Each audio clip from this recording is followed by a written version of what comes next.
I arrived early to my own 50th wedding anniversary memorial dinner and overheard my daughter talking on the phone in the kitchen. The dementia test is scheduled for Monday. Once we get her declared incompetent, the house is ours. I froze in the hallway, my hand still on the doorknob. I wasn't losing my memory.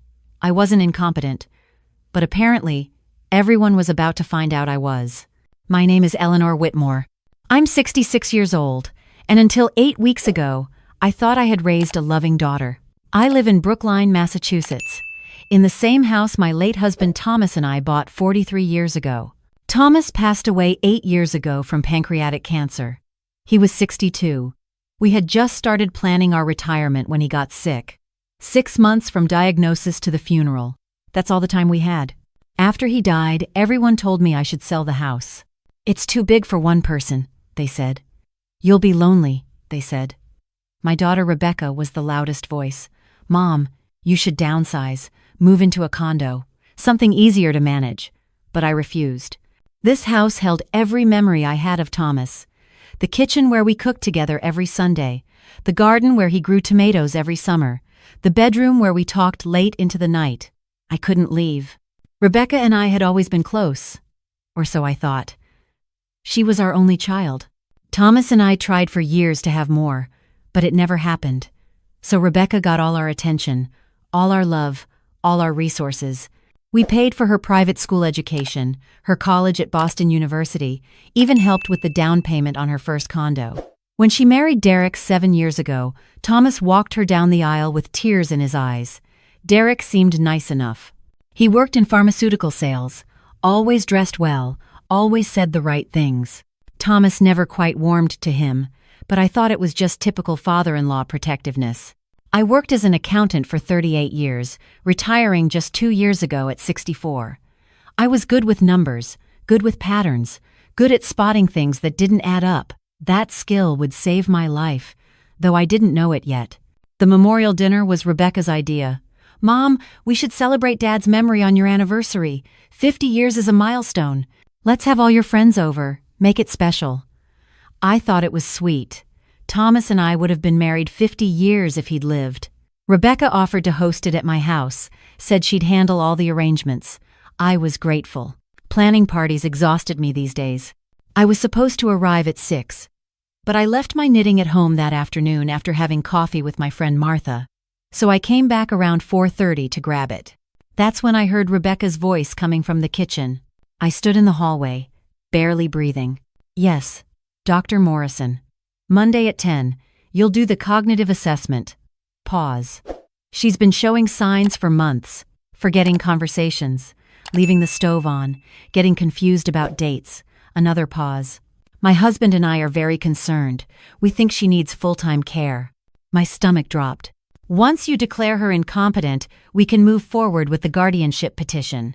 Her lawyer, Mr. Rosenberg, has been difficult, but once we have medical documentation, he won't be able to fight it. She laughed. Exactly. The house is worth at least $800,000 in this market.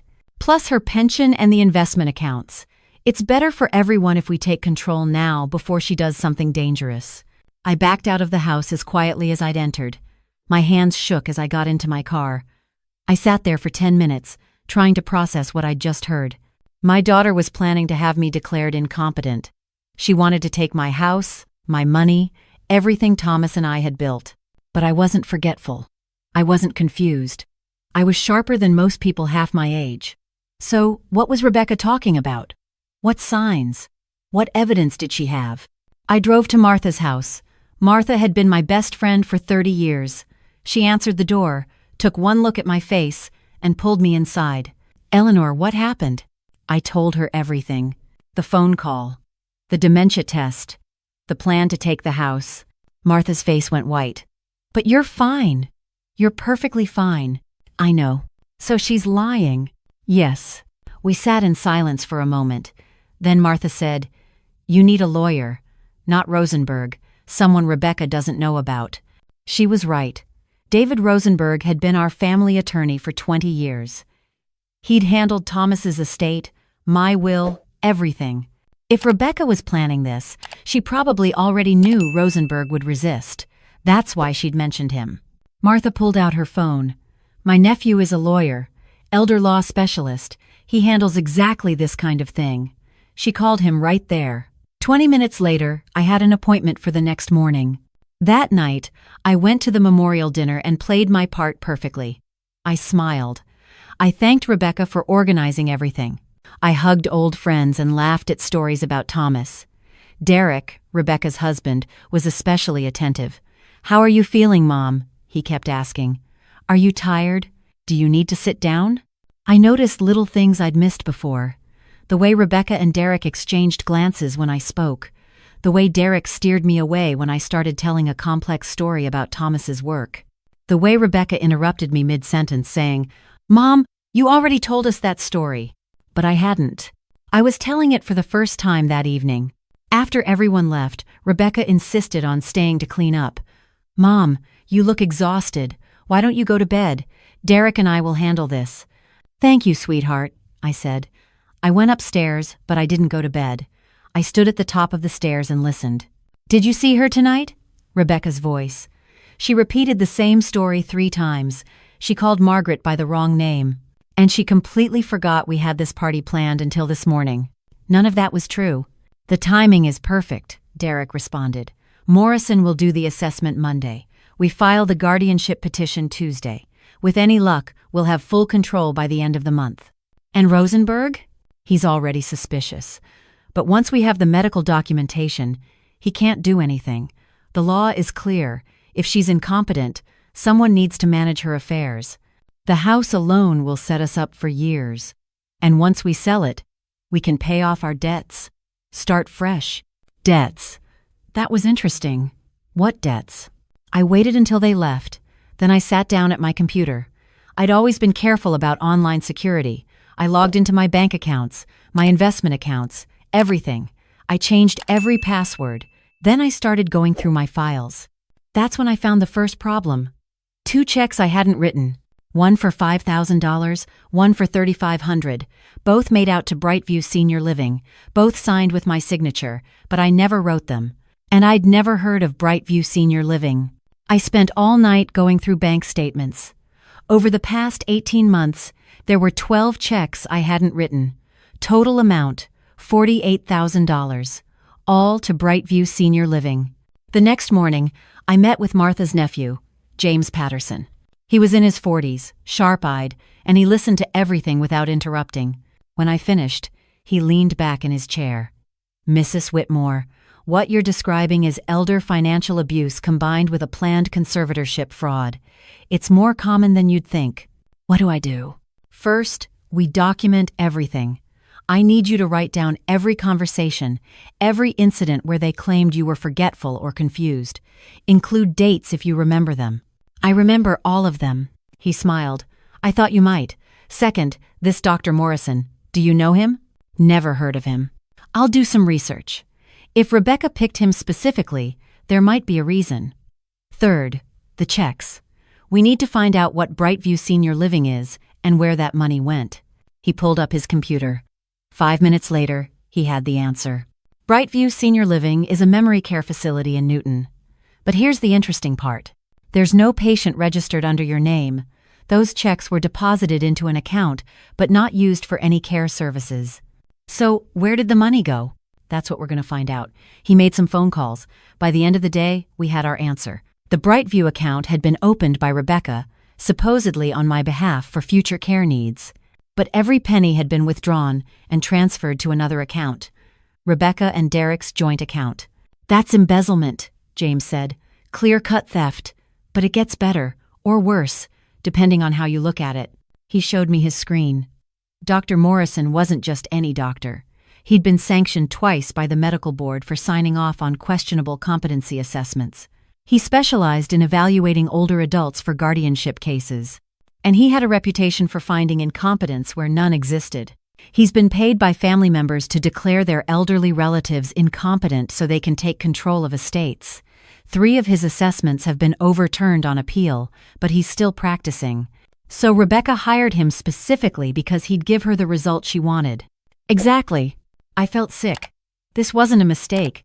This wasn't concern for my well-being.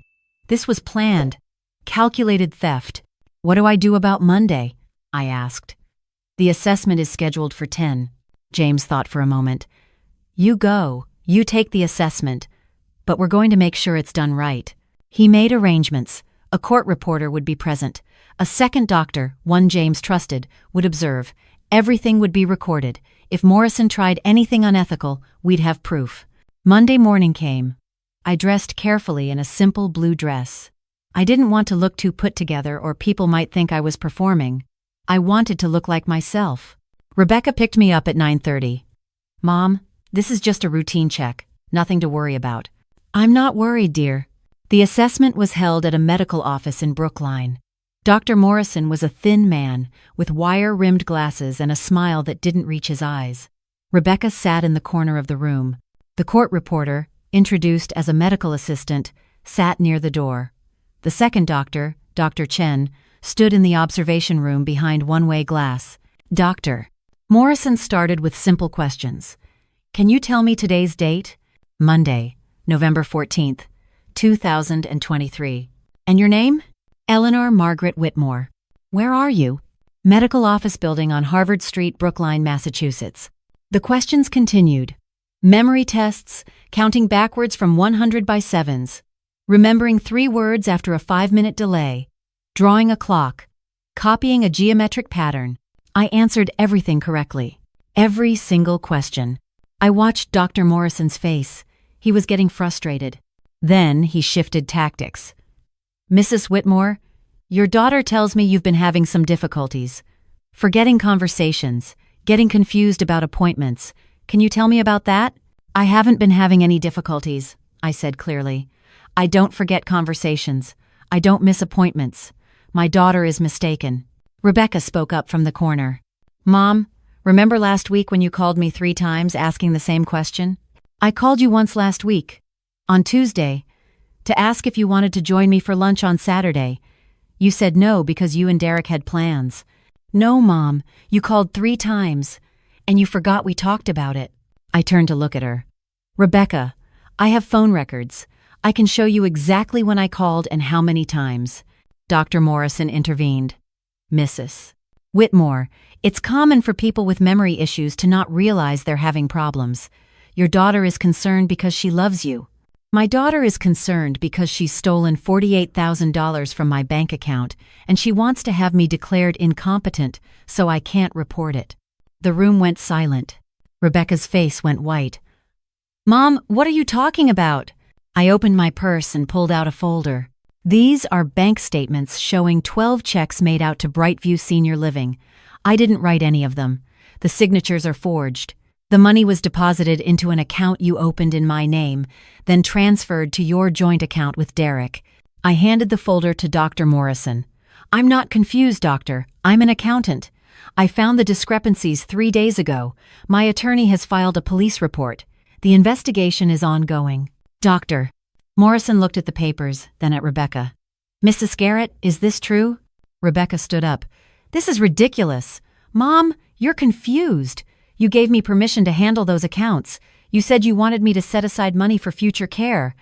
Show me the permission. Show me the document where I authorized you to open accounts in my name and transfer money. She couldn't. Dr. Morrison cleared his throat. I think we're done here, Mrs. Whitmore. Based on this assessment, I see no signs of cognitive impairment. You answered all questions correctly. Your memory is intact. Your reasoning is sound. I will not be signing any documents declaring you incompetent. Rebecca's eyes filled with tears. But she needs help. She can't live alone. It's not safe. Your mother appears perfectly capable of living independently, Dr. Morrison said. His voice was cold. He knew he'd been set up to participate in fraud, and he was backing away fast. Rebecca grabbed her purse and left without another word. I stayed. Dr. Chen came in from the observation room. Mrs. Whitmore, that was remarkable. You handled that with incredible composure. Thank you. For what it's worth, I'd testify in court that you're one of the sharpest 66-year-olds I've ever assessed. I met with James that afternoon. How did it go? He asked. Morrison refused to sign the incompetency declaration. Rebecca left in tears. Good. Now we move to phase 2. Over the next 2 weeks, James filed multiple legal actions, a lawsuit against Rebecca and Derek for elder financial abuse and embezzlement, a restraining order preventing them from accessing my accounts or property, a formal complaint with the police. The investigation moved quickly. The forged signatures were obvious once experts examined them. The Brightview account records showed clear fraud. Derek and Rebecca had used my money to pay off credit card debts, car loans, even a down payment on a vacation timeshare. They'd been planning this for years. Since Thomas died, they'd waited, watching, planning how to take control of everything we'd built. The criminal charges came through in January.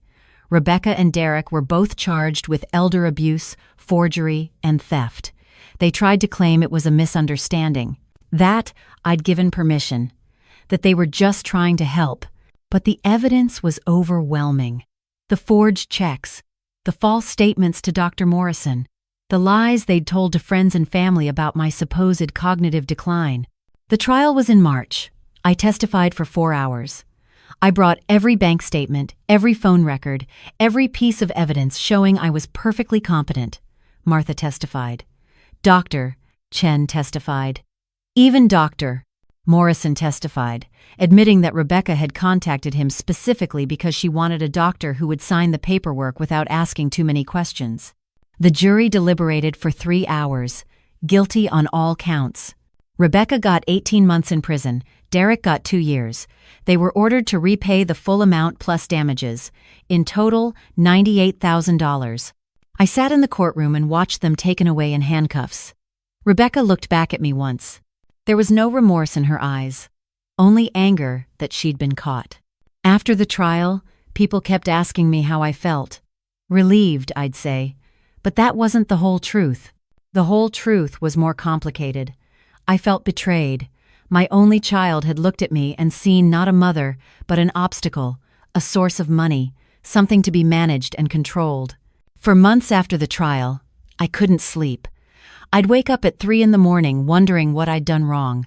How had I raised a daughter who could do this? Had I spoiled her, given her too much, not taught her the right values?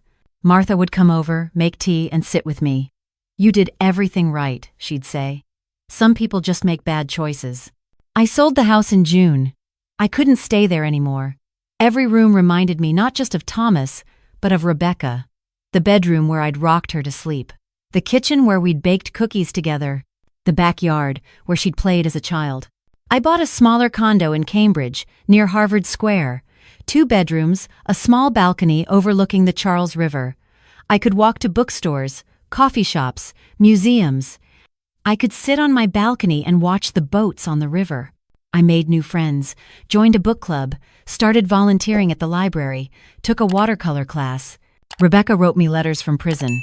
I received 6 of them. I never opened any. Martha asked me once if I was curious what they said. No, I told her. Whatever she has to say, it's 8 years too late. Derek's family reached out, trying to apologize on his behalf. His mother called, crying, saying Derek was a good man who'd made a mistake. I listened politely and then said, "Your son stole $50,000 from his elderly mother-in-law and tried to have her declared incompetent so he could steal more. That's not a mistake. That's a choice." She never called again. Rebecca was released after 14 months for good behavior. She moved to Vermont with Derek, who got out around the same time. I heard through mutual acquaintances that they'd divorced, that Rebecca was working as a waitress, that Derek had lost his job in pharmaceutical sales because of the criminal record. I felt nothing when I heard the news. Not satisfaction, not pity, just emptiness. People ask me if I'll ever reconcile with Rebecca, if I'll ever forgive her. I don't know. Some days, I think maybe eventually. Other days, I remember standing in that hallway, listening to her plan my destruction, and I know I'll never be able to trust her again. What I've learned is this: betrayal doesn't just destroy relationships. It destroys your ability to believe in people. For months after the trial, I second-guessed every friendship, every conversation. When Martha offered to help with something, I'd wonder if she had ulterior motives. When the neighbor brought me cookies, I'd wonder what she wanted. It's exhausting, living like that. Suspicious of everyone. Trusting no one. But slowly, I'm learning to trust again. Not blindly, Not like before, but carefully. I check my bank accounts every week. I keep my important documents in a safety deposit box. I have James review any major financial decisions. I'm careful now in ways I never was before, but I'm also happy in a quiet, private way. I wake up in my condo, make coffee, and watch the sunrise over the river. I read books I've been meaning to read for years. I take walks along the Charles River path. I have dinner with Martha every Thursday. It's not the life I imagined. Thomas is gone. Rebecca is gone in a different way. I'm alone in ways I never thought I'd be at 66. But I'm free. Free from people who saw me as an inconvenience. Free from a daughter who looked at me and saw only dollar signs. Free from the weight of trying to maintain relationships built on lies. Last week, I went to Thomas's grave for the first time in months. I brought fresh flowers, yellow roses like the ones he used to grow. You would have been so proud of me, I told him. I handled it exactly like you would have. I was smart. I was strategic. I didn't let them win. I like to think he heard me.